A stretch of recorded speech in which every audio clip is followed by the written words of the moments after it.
Welcome back, Unscripted Geniuses, where we're unlocking the not-so-secret key to better learning and teaching, improvisation. And don't worry, no wigs or rubber chickens required. Let's bust a myth. Improv isn't just for performers. It's an absolute game changer for classrooms. Why? Because it's about learning by doing, not just memorizing. When you improvise, you're flexing creativity, listening deeply, thinking on your feet, and best of all, building a sense of community. Now, what if I told you that one simple improv game could transform your class, no matter what subject you teach? Meet one word at a time story. It's so simple, it's genius. Here's how it works. Get your class in a circle, virtual or in person. Pick a topic: space travel, volcanoes, Shakespeare, you name it. One person starts the story with a single word. The next person adds one word, and it goes around the circle, word by word, building a wild, unpredictable tale together.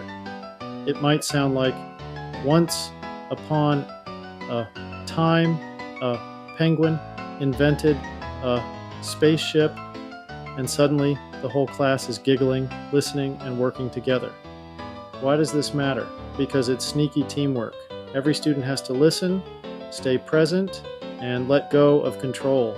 There's no time to overthink. Only time to support each other and discover what happens next. It teaches focus, patience, flexibility, and the magical power of making something from nothing. The real beauty? It's not about being clever or funny, it's about being part of the ensemble. Mistakes aren't punished, they're part of the story.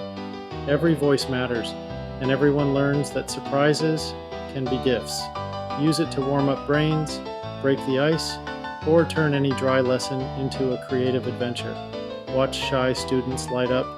Watch your classroom turn into a safe space for ideas, risk, and growth. So, teachers, try one word at a time story in your next class. Students, ask for it. The more you improvise, the more you learn, laugh, and live boldly. I'm the Pixar version of Jeff McNabb, and this is Unscripted Genius. Remember, wit happens, especially when we play together. See you next time.